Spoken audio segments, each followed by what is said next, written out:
We're joined by Mike Fairburn of Flash Entertainment to talk about an award-winning consumer relations campaign for the FIFA Club World Cup in 2010. Mike, tell us about the World Cup and some of the challenges faced around it. Well, the FIFA Club World Cup happened here in Abu Dhabi in 2009. It was a very successful tournament.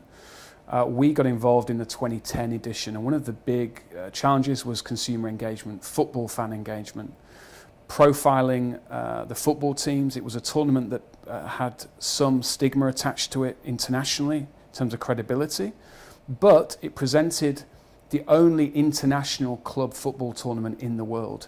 And what I mean by that is clubs from every continent, every confederation around the world competing in one place. So for us, the challenge was to communicate the richness of those clubs, the players, the countries they were from, the fans that followed those clubs. At the same time, drive attendance, drive engagement with the local community here in Abu Dhabi in the UAE, and that local community being football fans, and really get everybody behind those teams. You know, we kind of, they were the challenges, and how we saw it working best was to actually try and create fans around each club. So to profile the club specifically and encourage and direct people in the UAE to get behind one of their clubs. So the campaign we developed was called Choose Your Champion, above the line, and we carried that all the way through communications, taking each individual club, talking about their culture, their team dynamics, how they got to the tournament, some of the interesting quirks around the players and around the way they train and where they're from, to get people to empathize with those clubs, and in the hope and expectation that they would come to the tournament and we would drive attendees and ticket sales, really. You mentioned the stigma that was attached to the Club World Cup format. How did your strategy address that problem? Specifically to focus on the credibility and the stature of the clubs that were playing. Each of these club teams had won their confederation, Champions League. They were great teams within their confederations. So we had leading South American clubs, leading European clubs, in this case Inter Milan. We had clubs from Asia, we had clubs from Oceania. And what that presented was variety, diversity, and different styles and different techniques, which is very interesting on a club level. You don't really have that in world football, and the Club World Cup presents that as a tournament. And we felt that was a very, very strong selling point for us as a communications team. What did you learn from the way that communications had been handled for previous Club World Cups, and what was innovative or special about the approach that you took for 2010? Well, we really drilled into the clubs. I think what hadn't been done in the past was a focus on all of the teams. There'd perhaps at times been a keenness to profile the leading club, i.e. the Champions League team or the South American team, and we actually felt that football fans like variety, they like good football, they like characters, and they like personalities. And we felt there was a lot of personality in all of the clubs that were playing in the 2010 edition. As it happened, actually, the first ever African team to make it to a FIFA final at any level happened in 2010. And that was the African team. They actually played Inter Milan in the final. And that was the first time in FIFA's history it had happened. So we kind of, the results supported our strategy, really, our insight that these clubs had a lot more to offer, and we could create more stories and more angles and more features and more opportunities to engage football fans by really focusing on each team, as opposed to trying to sell it off the back of Wesley Sneijder for Inter Milan, for instance, or Veron from the South American team. So it was very important that we opened up the tournament, to the consumers and the customers out there. Well, that's the strategy. Tell us a bit more about some of those tactics and operations and activities that you used to put this into reality on the ground. Well, from the first, content was critical. So features, we generated thousands and thousands of articles based on the features we wrote.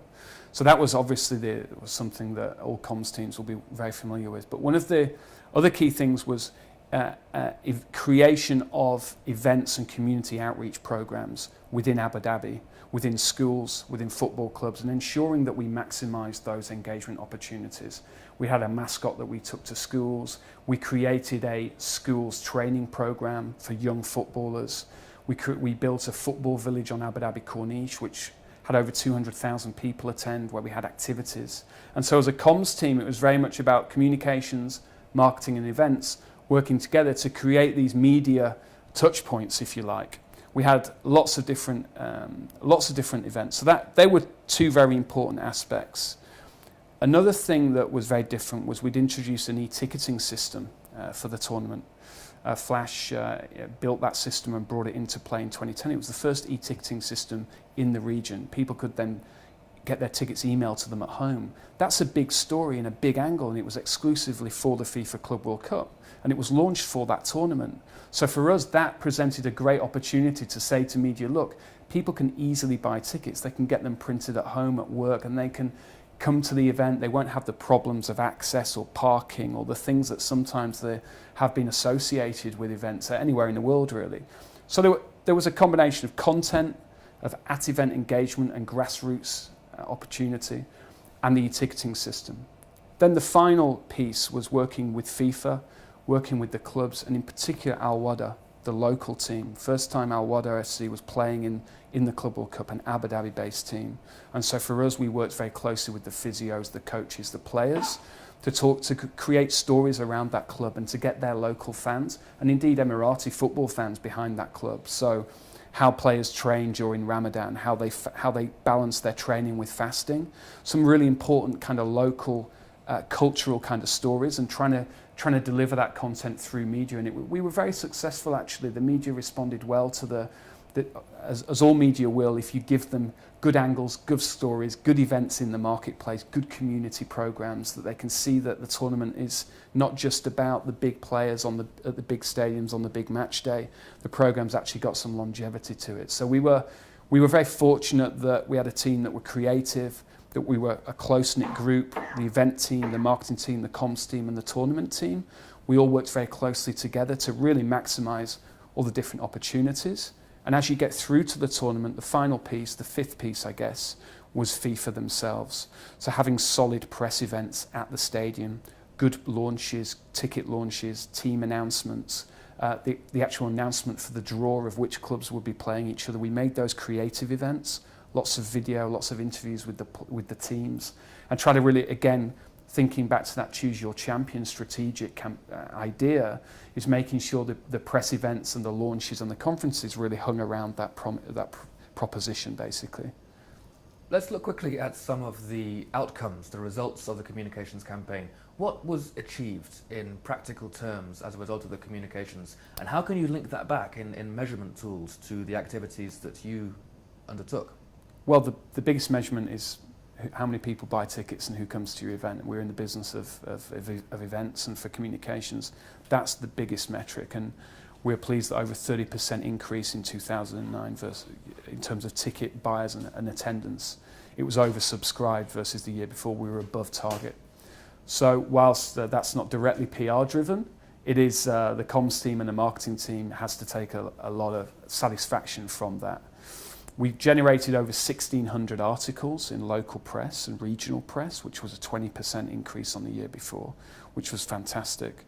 And in terms of the actual content that was sent out, we got out into the market, we saw a big increase in the year before. Again, back to what I was saying about generating angles and ideas and content themes and insights and facts. The team delivered more than the year before, really, in terms of the volume of content. So those kind of three things were very satisfactory, and we kind of look at a 30,000 feet level. That was very satisfactory indeed. Mike Fairburn of Flash Entertainment, thank you very much for joining us today. Pleasure, thank you.